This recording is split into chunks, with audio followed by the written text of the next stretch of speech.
Right, October Red, I'm here with the man himself, Mr. Tony Bellew. Welcome, Tony. Looking, well, can you show us some leather gloves on camera? Yeah. Good to go. Is this the Liverpool attire? No, it's freezing. I don't want no trouble. Listen, that's Liverpool attire. It's warm outside.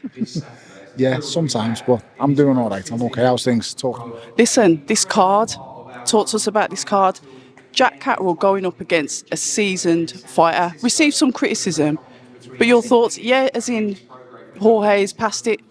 I've heard that before. Jorge's been past it for about 10 years, so we're told, and then he comes over here and beats three of our fighters, Anthony Crolla, Luke Campbell, and bloody hell Kevin Mitchell in an absolute war. So I would never write Jorge Linares off, but Father Time waits for no one. I think he's about 38 now, and at 38, especially in his weight class and his weight division that he's around, he will have seen better days, but he'll never lose that technical ability. He'll never lose that power.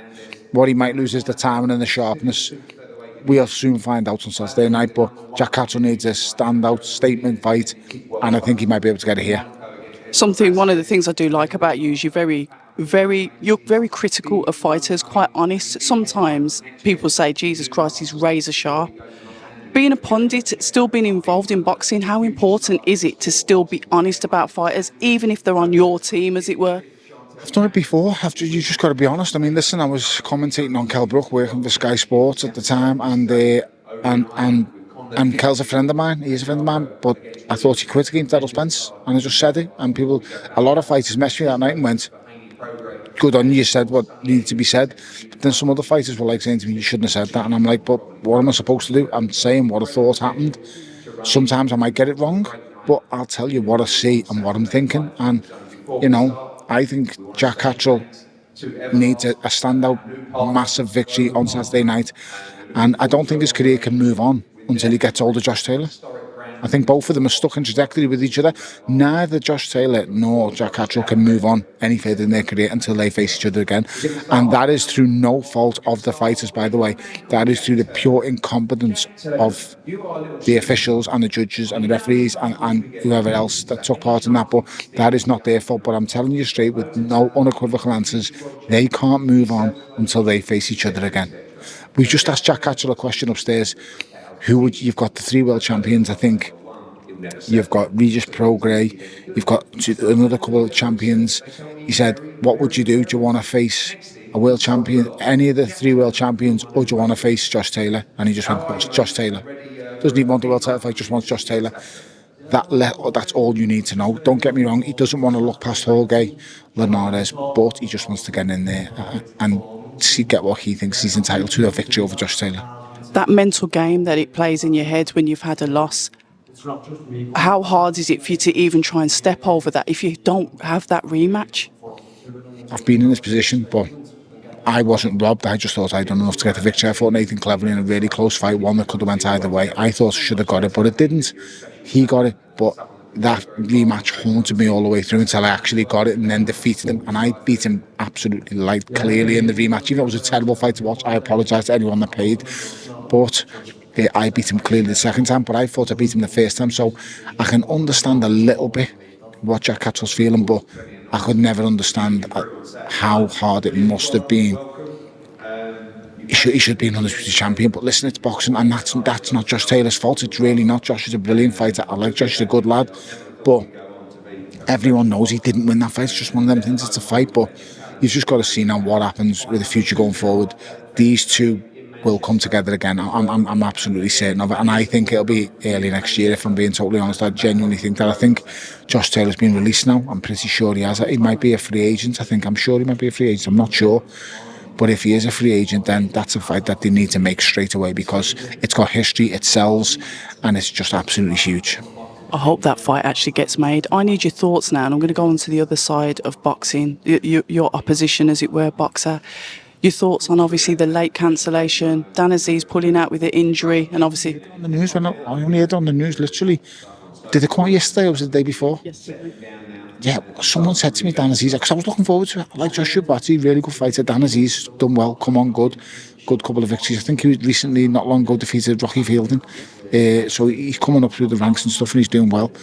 I did fancy Joshua Buatsi, to be honest, but then I'm hearing all the rumours and all the things that go around. Oh, they didn't sell any tickets, and I can't believe for a minute a fighter to pull out because they wouldn't sell tickets, but I don't know, so I don't want to, throw mud, because I'm not doing that in a issue. I'm just going on what the things that you hear on the internet.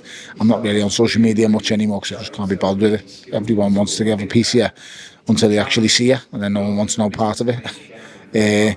But I just don't. I can't get my head around it. I mean, it's very, very rare. And I'm a fighter of over amateur and pro, 80 odd fights. I've never been injured on fight week. I've never been injured on fight week because you're just not doing enough. You're just not. There's no extensive or exhausting work done. In fact, on the last, we're on Thursday today. Got injured on Wednesday yesterday. The only person I used to know who used to do anything remotely within the days before the fight was Buatsi and AJ. They used to literally spar the week of the fight, but it would be a light spar for the last one, just for the sharpener.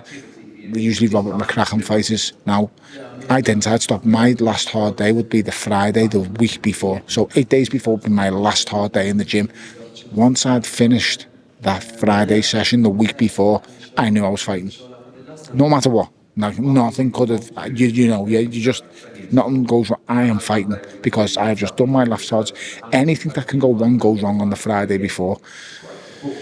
He might have picked something up on the Friday and he's tried to get rid of it, and then he's come to the Wednesday. I don't know. I'm trying to help the lad out here, to be honest. I don't know, but I do find it bizarre. I mean, especially if you got something wrong on the Friday, you should have let someone know on the Monday, because there's fans who are paying, travelling, people who've bought tickets, hotels, and it's not really fair, to be honest. It's very, very bad, but listen, it's boxing. What can you do? We need to see Dan Azeez in more action. We need to see Joshua Buatsi out more. I mean, I don't even know. He's had one fight since he's gone back to Sky, so he's got to be active, he's got to be busy. I feel so sorry for the fighters. 12-week camps are not cheap. 12-week camps are not easy. They're very, very hard, so it'll be interesting to see when they're out next. Finally, from yourself, Anthony Joshua, a friend of yours, we saw that he was keeping busy while Derek James was obviously in America, tied up with his fighters. Any news and anything happening with him? I've heard a rumour that he's gone back over in camp. Is there any possible fight news coming? I wouldn't know. I haven't spoken to him for a bit, but I know he's gone back over to Derek James, so he's in the States and he's getting ready. I think, listen, it's a December date, and I think when Anthony Joshua says he wants to fight, guess what? He's going to fight. He's Anthony Joshua, he's a walking event. So it'll be interesting to see who he comes back against. There's so many names getting branded about. They like the Zhilei Zhang fight. People are talking about Filip Hrgovic. I know there's word about Joe Joyce. Would anyone still want to see that? I don't know, but there's so many different people you can talk about. Would anyone want to see Andy Ruiz or someone like Lewis Ortiz? You just don't know.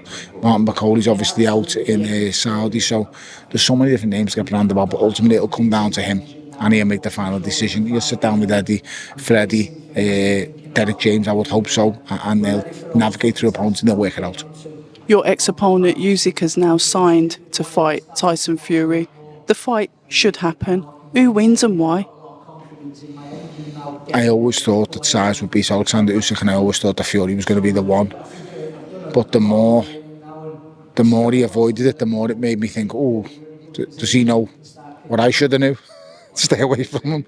But I don't know. I keep going back and forth. Listen, if he goes in there and tries to get rid of Alexander Usyk and try and beat him up, he's going to lose, because he won't catch him. He won't be able to deal with him. But if he goes in there and boxes him and uses his size and his distance, he could win. He could outbox him and just keep him long, and it'll be a terrible fight to watch, but he'll win. But if he goes in there and does the things he's saying he's going to do, like, I'm going to beat the middleweight up, I'm going to knock him out, I'm going to bully him, he'll lose. He will not just walk Alexander Usyk down. If that boy doesn't want to get hit, he won't get hit. He gets hit when he wants to get hit. Just watch him against the likes of Morik Gassiev. Study the fights. Watch him beat me up. Watch him doing things. Now, I was able to do things that Tyson Fury's not going to be able to do. I'm able to make him miss by small amounts, then come back. I haven't seen fighters be able to do to him what I was able to do to him. I've seen people try and push him back like Marius Bradis, try and get on his chest, try and rough him up, but I've never seen anyone try and engage in a boxing match with him. But I was good at what I was doing, and I've always been good. That my boxing brain is very, very good. Just that my body couldn't fucking do it. But I just think, if anyone's going to beat Fury, it's going to be Usyk, and if I'm not going to lie, I'm tipping him for the victory going into the fight. I really am. I just think he's so hard to deal with, and he's mentally the strongest person you will ever come across in your life. The kid's from Planet Zod. He's just, it is what it is, and now I've got to get off. A pleasure. I'll see you. Well, we'll catch up soon, but thank you so much for your time, everybody. It's the amazing Scouser, my friend. Pleasure, babe. Thank you very much.